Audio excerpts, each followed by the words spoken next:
Thank you for that. Um, First of all, I just wanted to go over the fact that we've done some restructuring within the facilities department. And what we have done is we've reduced the number of supervisors to one supervisor for all facilities, which would be rec and parks as well as non-recreational facilities. So it's overseeing all facilities within the municipality. So things like fire and daycare and libraries. So that's by title it hasn't changed, but by function it has changed. Um, with that being said, there's also a facility, a four-person for rec and parks and a four-person for maintenance and special projects. So Steve is going to be transitioning into the role of four-person um, for non-recreational facilities, so projects and maintenance. And what you will see is Mark Kraba is the facility supervisor, and Curtis Harding will be the Rec and Parks four-person that'll be working directly with the staff at ELMA-LOGAN and EMCC. So those are the changes that are just were announced on Monday, and over the coming weeks and months, we will be transitioning to that new format. So I just wanted to update on that. If there's any questions, certainly I'd be more than happy to answer any of those.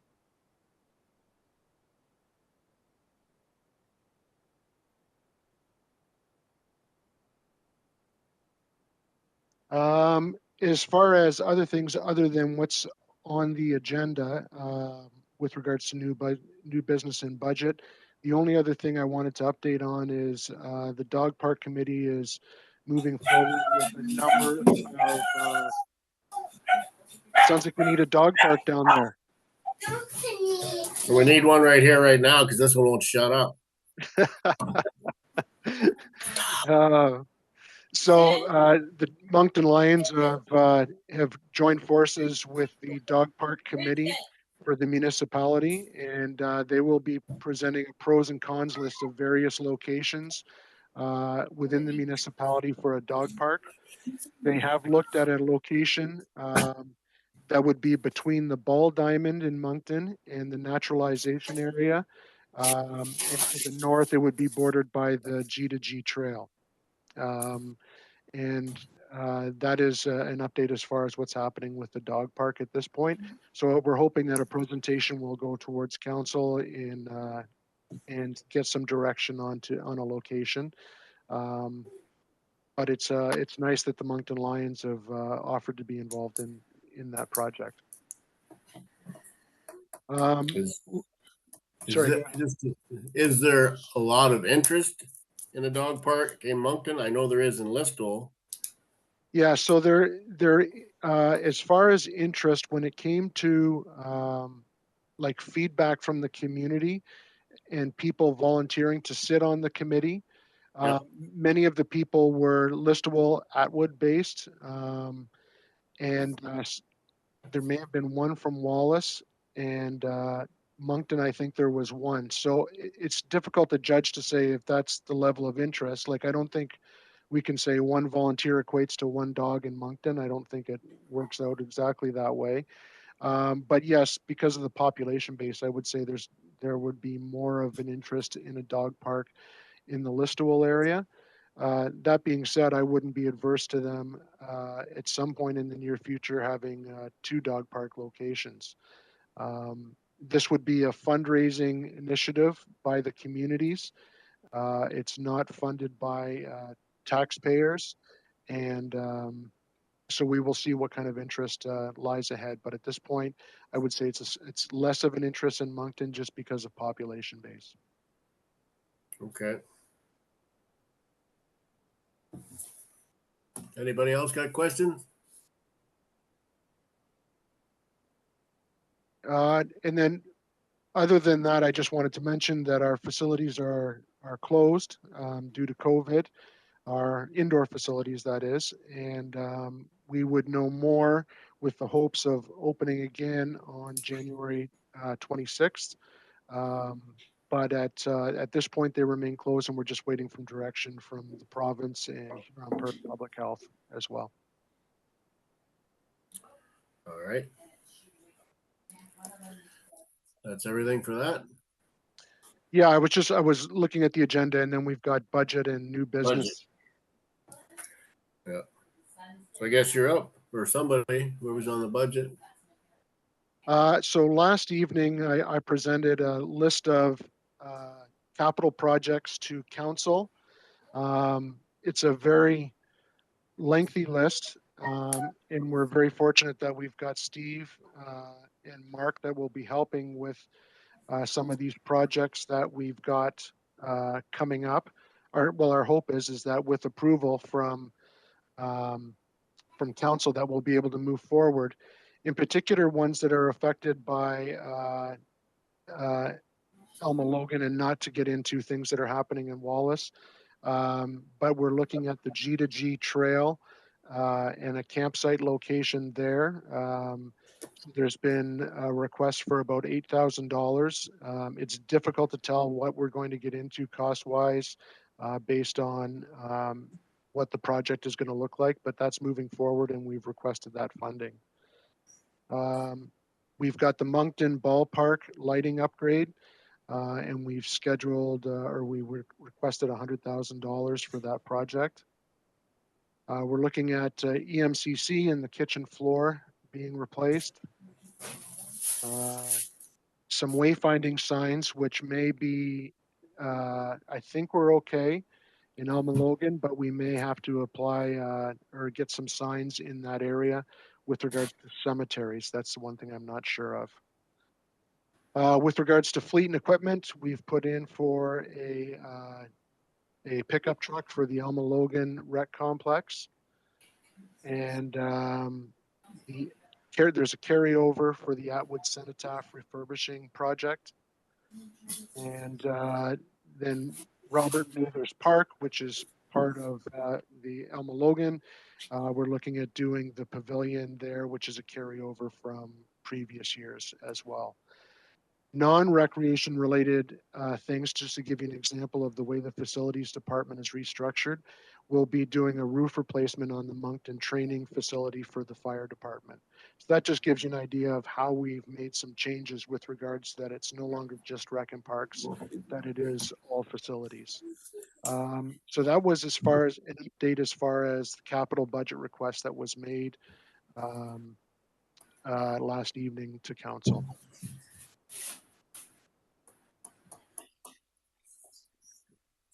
Any questions?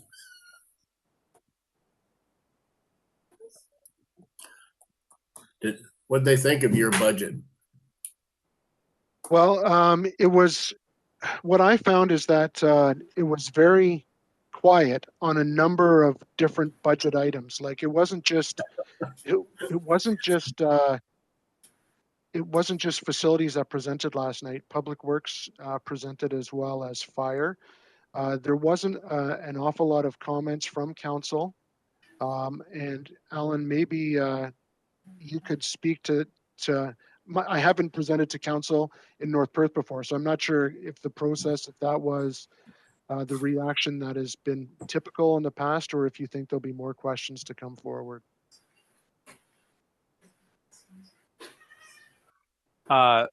Thanks, and through our chair, I think that certainly council had the second half of the capital budget presentation, and I think there was a lot of thoughts and put forward through in terms of the presentation. I think council was certainly appreciative of that.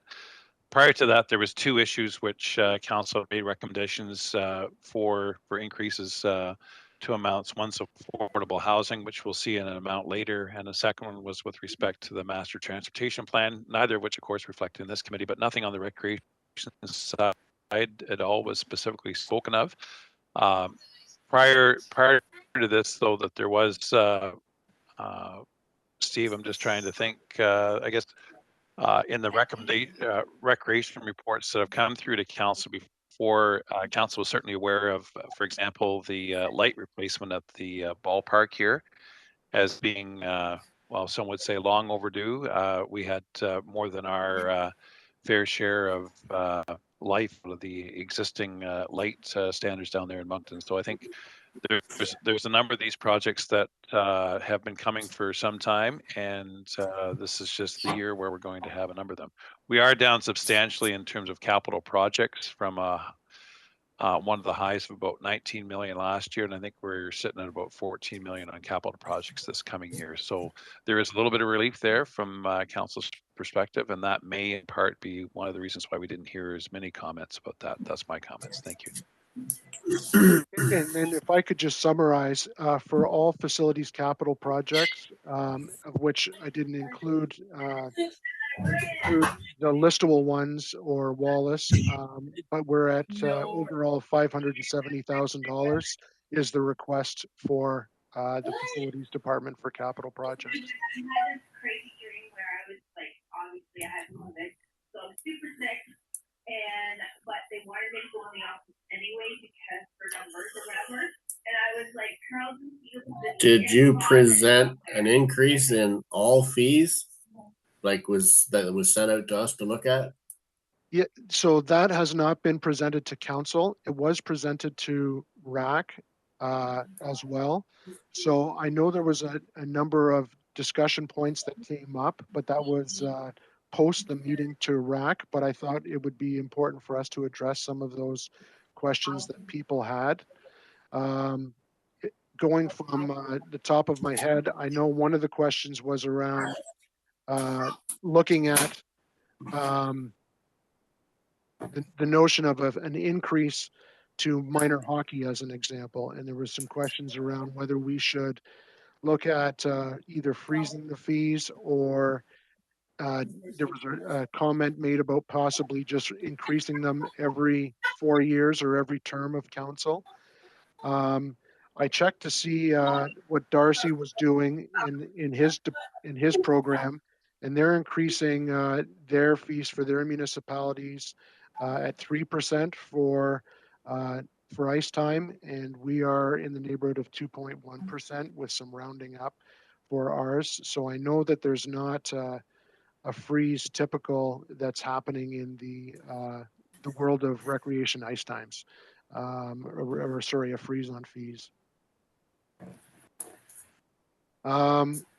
Concern would be around the cost of if we were to do just a 4-year increase, that it would be a very substantial increase if we were looking at 2% every year, that every 4 years it would be an 8% increase. And we thought that would be, it's not a process that's been done in the past, but could be very challenging for minor hockey to respond or user groups to respond on a 4-year plan.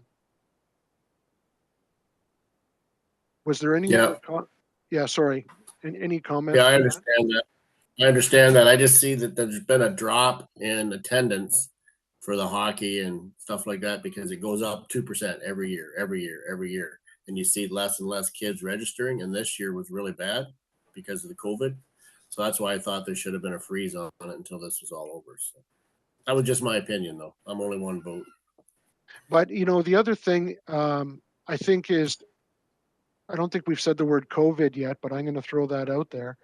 COVID has had a negative effect on participation that could be, when added to the notion of fees. I think there's families that, as an example, would have a 14 or 15-year-old that would be in a non-competitive, like not a AAA level of hockey, but more of a local league hockey player that's basically had no ability to play hockey for the last 2 years, better part of, and they've moved on to other things. And I think that's a trickle-down effect of COVID. We've seen that as well. And that's not just a North Perth thing. That's countrywide as well. Yep. And then the other part of it is our operational costs are are noticeably more. You've likely been into the facilities to see our security guards as a small example of costs that are being incurred just to operate during COVID. And that's substantial. Each security guard is in the neighborhood of $27 an hour to have them at our facilities. So the cost of operating, whether it be fuel going up or hydro or whatever, our costs have definitely continued to increase and then skyrocket when you start adding things like security. Yeah, I understand that. There was another comment I just recalled now about we don't raise the fees annually for the marketing, like the signboards or uh, the banners or the sponsorship on Olympias or things like that.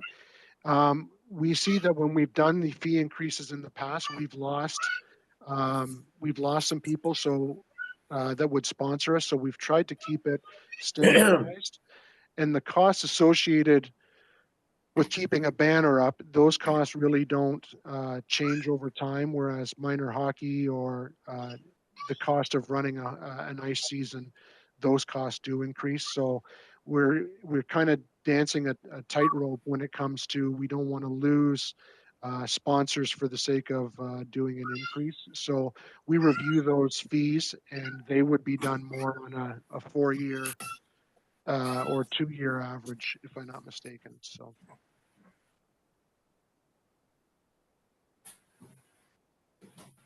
Was there any other comments with regards to the fee structure? I know there was an email that was sent around and I don't have it up in front of me, but was there any other comments that were related to the fee structure? Anyone? Doesn't look like it. Nope. They're all shaking their heads no. Guess we can move on to the next one now. New business. If we could Who's up with possibly get a motion if this committee is agreeing Okay. to approve the proposed rate and fee schedule as presented, that would be nice to have for the minutes. All righty. Does anybody want to bring it forward as a motion? Alan? You want to second that, Dean, or no? He's going to second it. Let's see who's in favor and who isn't. Oh, you got 2 in favor. I'm against.